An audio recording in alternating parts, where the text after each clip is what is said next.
Buenas, hoy vamos a ver qué es la hiperuricemia y cómo está relacionada desde el punto de vista de la dietoterapia.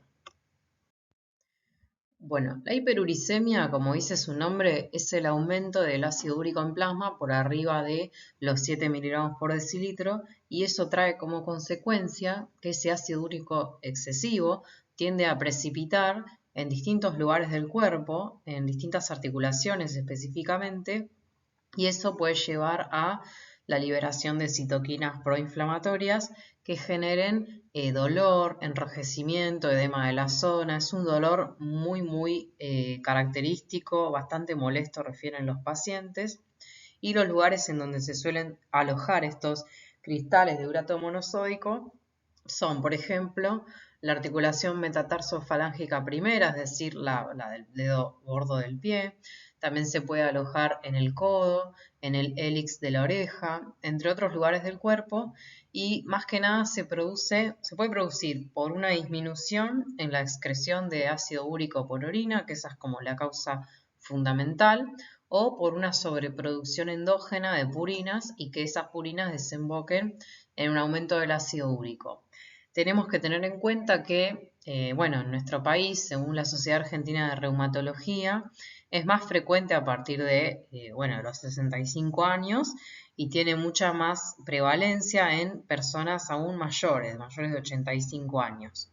Y la hiperuricemia, que desencadena la gota, que es este trastorno que les comenté antes, está asociada a factores relacionados con el estilo de vida, al sedentarismo, a la obesidad, a personas, aparecen personas que tienen hábitos alimentarios inadecuados, insulinoresistencia, enfermedad renal, etc. Bueno, y como repaso, ¿de dónde viene el ácido úrico? Bueno, el ácido úrico es el producto final de la degradación de las purinas, que son un grupo de bases nitrogenadas que forman parte de los nucleótidos en nuestro organismo. Y vamos a ver que de toda la cantidad de purinas que hay en nuestro cuerpo, solo un tercio provienen de la dieta, ¿sí? Están distribuidas ampliamente tanto en alimentos de origen animal como vegetal. Y el resto, ¿sí?, de las purinas que forman parte de nuestro cuerpo, es decir, el 2/3 restante, proviene de esta degradación y del catabolismo de las purinas, que como ven, una de las etapas finales es la síntesis del ácido úrico, ¿sí?, a través de la santina oxidasa, que va a ser justamente una de las enzimas que vamos a ver que hay una droga que es el allopurinol, que se utiliza en pacientes con gota, que justamente desactiva esta parte o esta cadena, ¿sí?, de reacción química que ocurre. El allopurinol va a intentar desactivar esa enzima para que no se produzca más ácido úrico en el cuerpo, o por lo menos se produzca en forma reducida. Bueno, tenemos que saber que hay distintos factores alimentarios a tener en cuenta que pueden desencadenar un exceso de ácido úrico en sangre y con ello la gota, ¿no?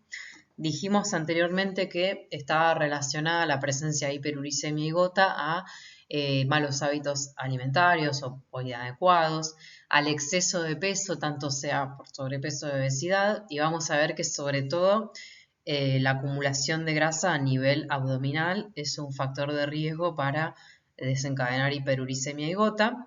El consumo aumentado de proteínas, sobre todo las que vienen de la carne de res, de cerdo o cordero, las carnes de pescado y los mariscos son las que más cantidad tienen de purinas y efecto positivo, digamos, con respecto a la gota. Y también el consumo de ultraprocesados y bebidas azucaradas, ya que el exceso de la utilización, por ejemplo, del jarabe de maíz de alta fructosa, produce también una disminución en la excreción de ácido úrico y por ende se acumula en el cuerpo. Después también el bajo consumo de lácteos, porque se ha visto que es un factor protector, tanto por el calcio como por la vitamina D y por la caseína de la leche. El bajo consumo de frutas, vegetales y legumbres, por ser fuente de fibra, que vamos a ver que ayuda a la excreción renal de ácido úrico. Un consumo excesivo de grasas también es perjudicial. Los periodos de ayuno prolongados, personas que bajan de peso en muy poco tiempo, tienen arraigado un catabolismo proteico que hace que aumente mucho más justamente la degradación proteica y con ello el aumento de purinas. Por eso hay que tener en cuenta que cuando queremos hacer un descenso de peso tendría que ser despacio, lentamente y en forma programada para evitar, entre otras cuestiones, esta problemática. El consumo de alcohol, sobre todo el asociado, digamos, el que proviene de la cerveza y los licores fuertes, también son perjudiciales para la gota porque desencadenan ataques agudos y además, bueno, es un tóxico hepático e inhibe la excreción renal de los uratos. Y también la ingesta insuficiente de líquidos puede llevar a que esos cristales precipiten en vez de eliminarse. Recordemos que se eliminan mayoritariamente por orina. Entonces, si consumimos poca cantidad de líquidos en el día, podemos tener como efecto adverso esta acumulación. También el consumo de ciertos medicamentos o alteraciones genéticas podrían afectar tanto la síntesis de ácido úrico y la excreción renal. Bueno, acá para que vean un poquito de qué se trata el tratamiento farmacológico, o por lo menos cuando el día de mañana tengan un paciente en consultorio o internado en sala de clínica médica o cirugía, vean en las indicaciones médicas, el allopurinol es la droga más utilizada, como les adelanté antes, es una droga que tiene un efecto inhibidor de la santina oxidasa y por lo tanto va a reducirse la cantidad de ácido úrico producido y por ende los cristales de urato monosódico depositados en las articulaciones. Después también tenemos la colchicina, que se usa más que nada en ataques, ante el ataque agudo, que lo que hace es reducir esa inflamación que se produce y eso genera alivio, genera un menor enrojecimiento, edema y dolor en la zona. Y por otro lado hay otro grupo de fármacos que lo que hacen es producir una eliminación de ácido úrico, un aumento de la eliminación de ácido úrico por orina, como el probenecid, la sulfimpirazona y la benzbromarona. Bueno, en la siguiente tabla lo que hice fue resumirles las principales recomendaciones que propone la bibliografía. Digamos, hay mucha información con evidencia fuerte y bueno, hay cuestiones que todavía están como en investigación, ¿no? Pero bueno, como para que a ustedes les quede más claro. La idea de mantener el IMC y la circunferencia de cintura dentro de valores normales tiene que ver con que el exceso de peso y sobre todo su localización, es decir, la localización de la grasa a nivel abdominal, lleva a que haya una resistencia a la insulina que está relacionada con un aumento en la producción o en la acumulación de ácido úrico y una disminución en la excreción. Por eso es importante, bueno, si el paciente tiene un IMC elevado, por arriba de 25 o incluso arriba de 30 en caso de obesidad, tratar de que descienda de peso, pero como vemos en la segunda recomendación, que ese descenso de peso sea gradual para evitar la pérdida de la masa muscular que se da cuando el paciente baja de peso muy rápido y esa pérdida de masa muscular puede llevar a una sarcopenia, ¿sí? La sarcopenia también tiene una relación asociada con un aumento en la retención del ácido úrico, ¿sí? Y a su vez, el estrés oxidativo que genera el ácido úrico elevado en sangre desencadena una mayor pérdida de la masa muscular. Por eso, digamos, es como un círculo vicioso. A mayor estrés oxidativo que se produce por tener ácido úrico elevado, mayor pérdida de masa muscular. Y a su vez, ese aumento en la pérdida de la masa muscular lleva a que se acumule mucho más ácido úrico en nuestro organismo. Por otro lado, bueno, en acompañamiento con todo esto que venimos diciendo, los que recomiendan las distintas investigaciones es que el paciente lleve una dieta hipocalórica, pero armónica, es decir, con un 30% de proteínas, un 40% de hidratos de carbono de bajo índice glucémico y un 30% de grasas, pero de predominio mono y poliinsaturada, porque mejoran la sensibilidad a la insulina, mejoran el perfil lipídico y aumentan la excreción de ácido úrico. Por otro lado, respecto de las proteínas, quizás antiguamente había mucha controversia con este macronutriente, pero lo que se ha visto es que en realidad lo que tenemos que tratar de ver es la fuente de las purinas, la fuente proteica, ¿sí? Y evitar los alimentos con alto contenido de purinas, ¿sí? La idea es que el paciente trate de tener una ingesta menor a las 200 miligramos de purinas por día. Hay proteínas de origen animal, como las proteínas de los lácteos, que tienen beneficios en el tratamiento de la hiperuricemia, ¿sí? No todo exceso de proteínas es malo. Al contrario, la idea es tratar de aumentar la ingesta de proteínas para justamente, bueno, equilibrar lo que ocurre en la dieta occidental, ¿no? Que hay un gran contenido de grasas saturadas, grasas totales y en su mayoría saturadas e hidratos de carbono. Entonces la idea es aumentar la ingesta proteica, pero teniendo en cuenta, bueno, lo que les decía, la selección de las proteínas que hacemos, las purinas y, bueno, la frecuencia de consumo. Con la mayor asociación de hiperuricemia y proteínas de las carnes, se relaciona más con las carnes rojas, es decir, la carne de res tiene un mayor efecto negativo en el aumento del ácido úrico. Por eso es que, bueno, hay que tratar de disminuir el consumo de carnes rojas y con respecto a los pescados, se dice que hay que seleccionarlos porque si bien hay pescados que tienen un aumento en el contenido de purinas, ¿sí? Como el atún, bueno, el salmón, el jurel, el arenque, también son fuente de omega 3. Entonces, ahí quizás la restricción de carnes no la hacemos en forma tan severa quizás como con las carnes rojas, porque nos van a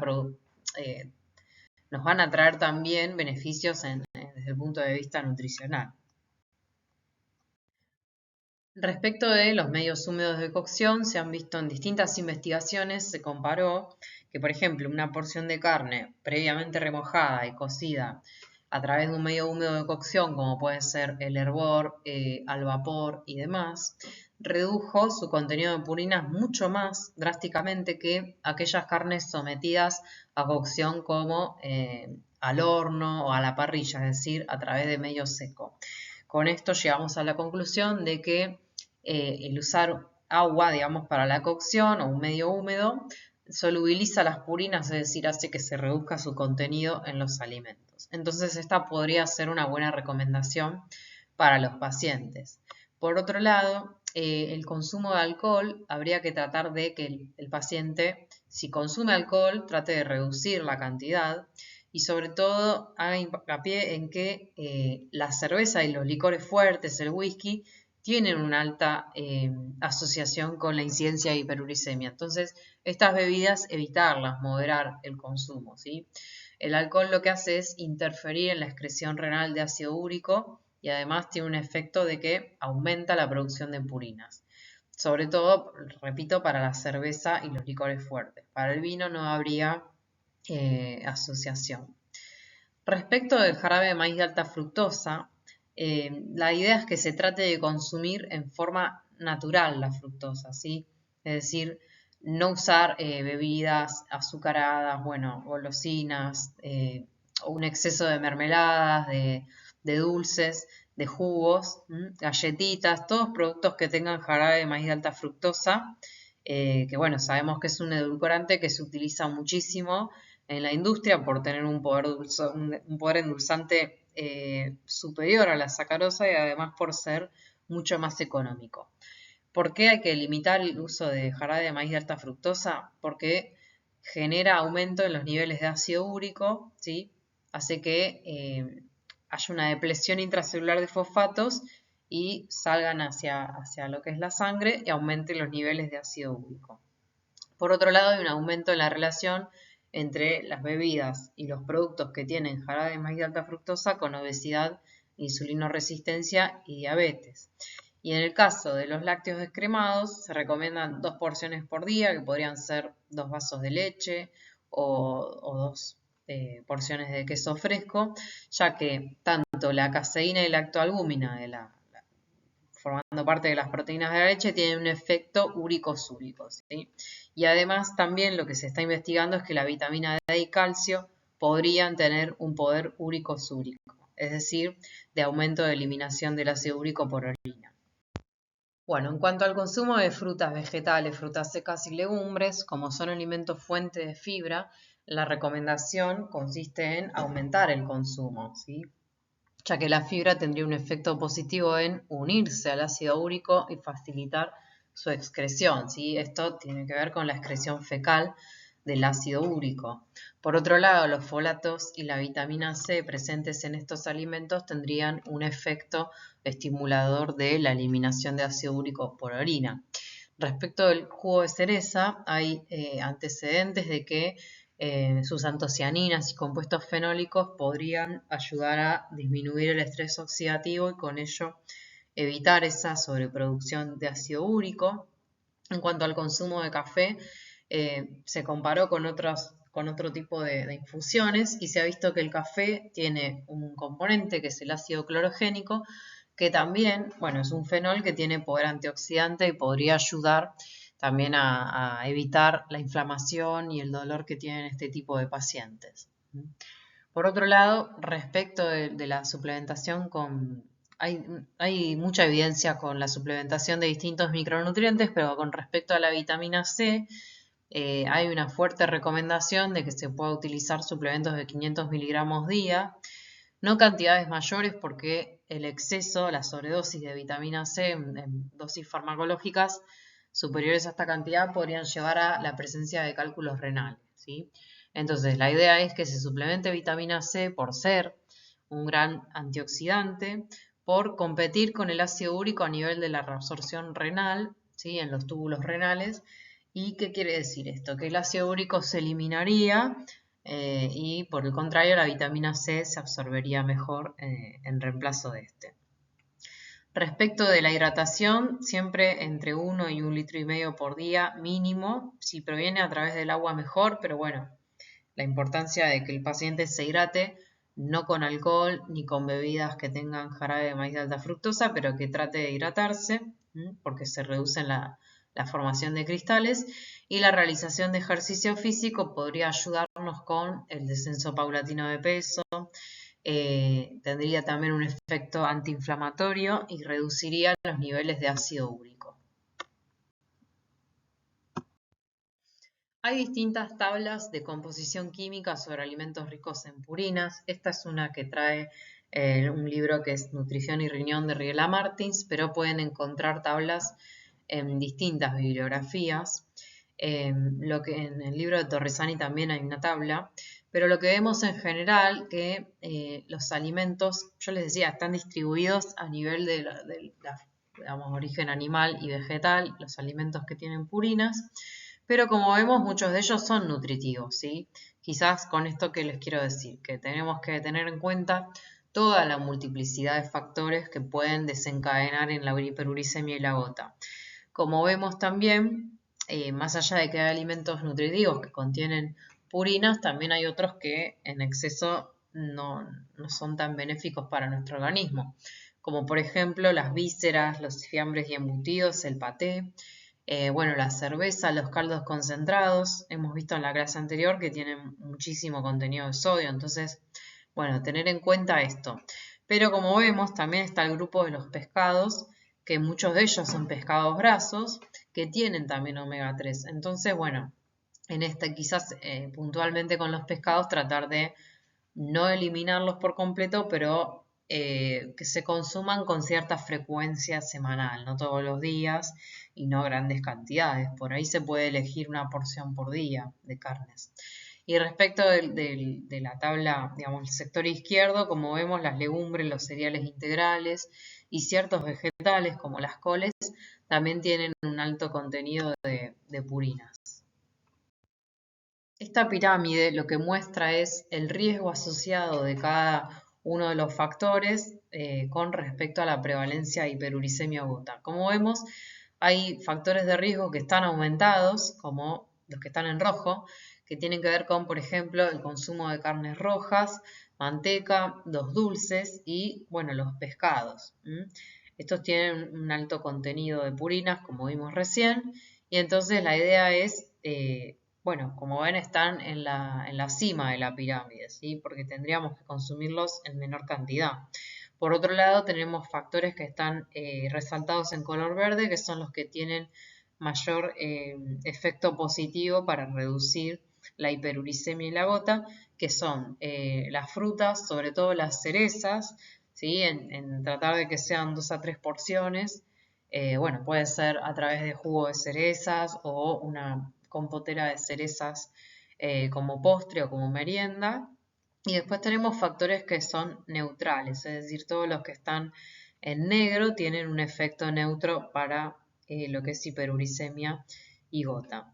Pero como vemos en la base de la pirámide están todo lo que son cereales o granos enteros, aceites provenientes, aceites vegetales, es decir, de oliva, de canola, de soja y de girasol. Y los vegetales también están como en segundo lugar de importancia. Bueno, acá está un poco de la bibliografía que les nombré, lo van a encontrar acá, están subidos a EVA por si los quieren leer. Y bueno, espero que les sirva y cualquier duda lo vemos en la próxima clase. Muchas gracias.